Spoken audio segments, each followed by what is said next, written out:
I simply want a country where things work. I want a country where a president does not tell us that he's looking for opportunities abroad. Imagine if someone in the UK, someone in the US, your own like Joe Biden or Trump or whoever is telling them that I'm getting you opportunities to go work in China.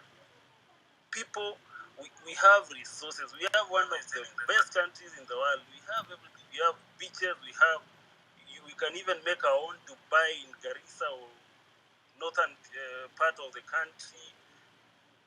There is everything in this country, name it. So the only thing that we want is a country that works, where public service is not about people going to enrich themselves. If you want to enrich yourself, please kuja ushindane na sisi hapa kwa hustle. Tuchape real entrepreneurship. Come and beat us here in the real hustle. But if you're going for a public office, tafadhali, go and work for the people that have taken there. We want humble leaders. We do not want Baraza shot someone. These other madman from Gatondo shot another person the other day. They even fly all the way from Nairobi to Kiambu to go and shoot someone. So those are the kind of leaders that we are getting. We even need to interrogate these people. So for me, it's about public service. And we have wrong people in each and every place in this. That is why the police are rogue, the courts are rogue, everyone in this country, and people who are in public spaces. People are bad because even Ruto is a reflection of our society. Watu walichagua Ruto because walikuwa wanajua sasa this is a person, once he gets to power, tutaanza kufanya madeal, tutaiba, tutafanya nini, we'll get shady deals, watu wa wash wenye wanakuanga hapo nyuma. So this conversation about him yesterday is just, people are like realizing, okay. I've just called someone whom I was to meet today. So I asked him if we can meet tomorrow. He told me, no, you know what, boss, tomorrow me and my kids, we are going to the streets. Me and my two daughters will be on the street. And that is someone who is like, I think 60, 62 years old. So people are fed up. And tomorrow we must show up. And Ruto is just, for me, is just, he's an iota of the whole thing. Our political system and the whole thing is so rotten. People are looking at politics as an opportunity to go and enrich themselves, and not as a place where the way someone goes and studies medicine for 6 years because akona passion ya kusaidia watu.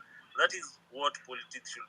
You should, when you come out of politics, inafaa tukuchangie do hata tuende tukubaie hao as wananchi for the good work that you've done, not the other way around. That you come here, you are like second to Dangote, and there is no industry that you built. You do not have a public record of being in business, but you are this rich.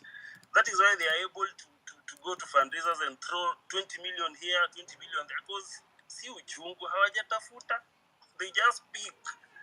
You hustle, you have loans, banks inakufuata, auctioneers on your back, but other people here, you just see them flaunting opulence everywhere. Wakona do, but you know deep down hawajafanya kazi. That is what inauma kila mtu. That is, someone sold fake fertilizer. They came to parliament sniffing fertilizer kama madogi. Now that was the committee for agriculture. Watu wananusa fertilizer and wanasema hapana iko sawa. Really? What the fuck? We do not have we disbanded this thing. We do not have a country here. Tuanze vizuri. We do not have a country here. Kina Karen Nyamu. Those are and every day they are posting because they know that they cannot be held accountable. We need, ukisikia there is a public position or maybe a re-election somewhere.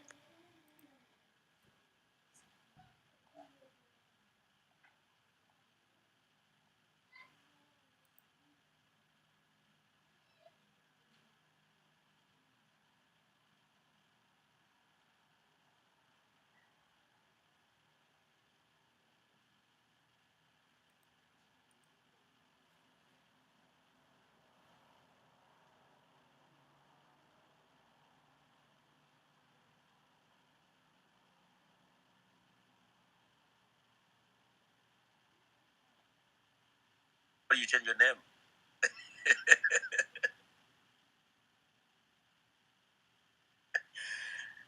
Shujaa, your hands was up, man. Ama ulishikwa na baridi ukaenda bwana, kesho demonstration usishikwa na baridi, tulisema tuzime uzime bike. Hiyo tulikuwa nataka tukondio, yani tukuwe na mkutano nzuri. Ndio maana tulikuwa tunakuomba kwamba uweke ufunge tu mic alafu tutakupatia. Okay, Jason, you want to say something? I know Suja is still yeah, I think when we started, I'd already highlighted some of the the things that stood out for me in the course of that interview. And again, one I have to keep repeating is that that's the most heartless interview that I've ever watched from a head of state, and somebody who is completely out of touch. But I just thought, Hillary, I needed to add one more thing that I probably didn't mention out of the 5 that I mentioned, and it's the the way he conflicted his deputy. I don't know if you caught that, because that was really significant, because it was brought to his attention that for sure the deputy has confessed, has come out and said that there's been abductions and extrajudicial killings and all that. And he denied, but denying is not what really struck me the most, but it's the point where he said that I am the head of the state. I'm the president. I'm the one who speaks on behalf of the state. Now, that was really significant, because it really was trying to communicate that whatever the deputy said, he's not the president. He's not the boss. So you have to take from the boss, not the other person out there. And that really, in my opinion, does it got to a point where people will seem to believe Rigathi more than now. Really, did you ever imagine that we will get to a point that we can imagine that Rigathi is a good person? Like, when you Rigathi is better than you actually really the worst of the worst, because you know what Rigathi has been doing and all this time. But when it came out yesterday in that particular statement, it really struck me, because Rigathi has said things that we have seen openly. People have been abducted. We have people that are missing. We have seen people being shot at and dying, and like really bodies falling down in front of our eyes. And that really made me realize that this person is completely out of touch. But number 2, there is actually some war going on. And that kind of war is what I'm thinking, that coupled with the kind of movement that is happening, whether Gen Z, all of us and everything, that kind of trouble, coupled with this kind of movement, is one thing that is likely to bring Ruto down. And for me, looking at his demeanor, looking at his, the way he looked, it looked like somebody under siege. It looked like somebody who has been cornered. And now he's out there to try to give a bold face and look like he knows it all and all that. And I thought that was something of worth noting. And finally, Hillary, I want to say this, that even as we talk about the momentum and the movement, I think it's important that this message, we continue making it clear that we gave you time, 2 years. People were patient and everything. Right now, time is up. So we are taking back our country in a very constitutional way. And the reason we are doing that is because you have failed, but not only failing, but you don't seem to understand. Let me underscore something about the finance bill. Even if he talked about he removed some things from the finance bill, one of the things that has troubled me is that the mindset that put those things there. I'm not even concerned about what you removed and what the amendment and everything. But somebody from the onset who even had the thought and the mind of putting them there. That is the kind of people who are leading us. That is actually a demonstration of incompetence, even before we talk about dialogue. Because how do you even get there? Who is advising you? So I think that's what I'm saying, that we do not have a president. We just have a person that maybe is obsessed with wealth and property, and he wants to take pride by probably at one point being the richest man in Africa or wherever. And that is what he's chasing. He's not here to lead. And we must stand up to him. Okay, Jason, thank you so much. Guys, how many people have problem with internet? How many people have problem to hear us? How many people have problem are struggling to hear us? Can I see by the show of hands? Can you have us clearly? Most of those people who are not a speaker. Can you hear us, guys? Can I have thumbs up or thumbs down? Because Dr. is joining in few minutes. I don't know whether we can you hear me? Can you hear, guys? The space is okay or is not okay? It is very okay to me, I think. Right, right. I don't know. Some people I see are saying that they're struggling. We want to be sure it's okay, because when the speaker joined, we want to know that he's audible enough. Everything is okay. Kila kitu iko sawa. Kwa hivyo sasa, when you have a problem with the internet, kama ni sisi wote, then we don't have we can start a new one. Haina dhambi, lakini kama tunasikia pia ni sawa, we can continue the same. Kwa hivyo asanteni sana basi. Nimeona Dakwilo, how are you? How are you doing? Hey, I'm fine. I hope you can hear me. Yeah, you very well. Okay. So I've been listening to Spaces since the Maandamano thing started, and I'll like to say sorry to all those who lost their lives. We didn't expect that it will come this far. Okay. The first Maandamano was fun. There was no a lot of things, but the last week Tuesday one was just wild. So I'm sorry to everybody who lost their loved ones. So what I would like to say is, from time to time we have been listening to Ruto's speech, and we are like, okay, why is this guy like talking like this? Why do you want to take people outside Kenya and all? Okay, I personally, I am an athlete. I am an esports athlete. So I'd like to say that the first time we went outside to represent the country, we met Babu Owino, and he told us actually there is no money. Uh, but the next time we hear that there is Talanta Hela, it's giving people money to do what. So again, I'm looking at just the Ministry of Sports. Looking at the Ministry of Education, from top to bottom, it's collapsed. From like the head of the ministry doesn't understand what is going on with education.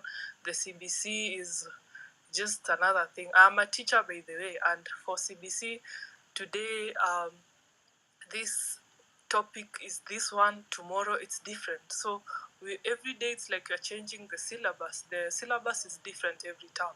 Now I have to teach 3 subjects, and that's not even something that is realistic. So coming down to what I'm saying, besides even the political part of it, every ministry is just not working. And for me, the biggest one is education, because it's the most impactful. If you look at principals in Nairobi, they drive big cars, they are stealing. That's why every person wants to be promoted and come to Nairobi to steal public funds. It's just, I don't know how we can do it so that when somebody is being given the ministry, let the person like have a background of like that knowledge. For sports, give people who have been in sports, have been athletes, and have mastered that aspect. For education, there are a lot of professors. Like you tell me in Kenya there's nobody who can just make a system that is working for education for everybody. Like, yes, so it's a lot. There's a lot happening, but I hope that as we speak, we can come up with solutions of how we can put the right people to do that work. How can somebody sell a good manifesto that can fix a lot of things that are happening wrong? Anyway, thank you for giving me the speaking whatever, and I hope that Kenya will be great and will fix a lot of things. Thank you so much, Willow. Thank you so much for your contribution, and thank you for at least mentioning the key areas that you see there's a problem. You see, you went for the money, there was no money. The following day, there's money for the other people. Education center, transport center, so many things are happening that we can talk about. Did you hear, Willow, before I give a mic, did you hear the interview yesterday? Yes, I did. I heard that he said even the child who had 6 bullets is alive. He even denied her own child. And actually, by the way, speaking about Charlene Ruto, I've met a lot of politicians selling. I have been telling them, esports is the future. Look at me. So those guys don't.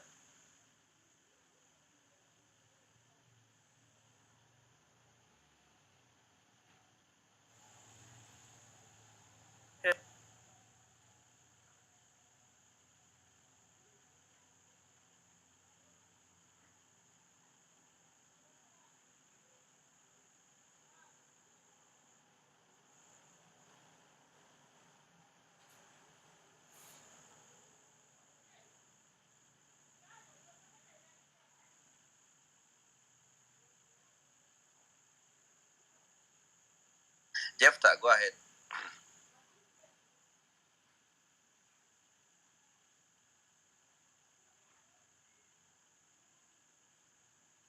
I think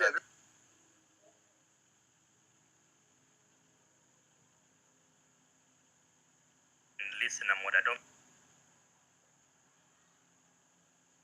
think they have a speaker. there is Wanjiro, Gideoni, there is Winnie Oiriga. Winnie, are you able to hear us? Yeah, I can hear you loud and clear. If you have something to contribute, please go. Because I see you requested the mic.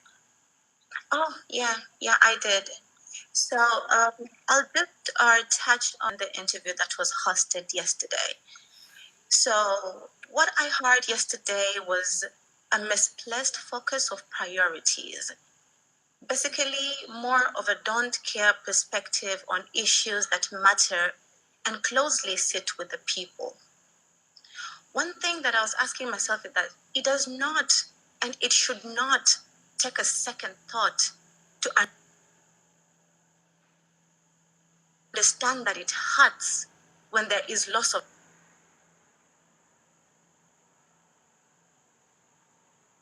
can actually drive 8 bullets on a 12-year-old kid, and that should be a non-issue. Look at his responses on delicate matters of the state. Those were very wanting. Look at his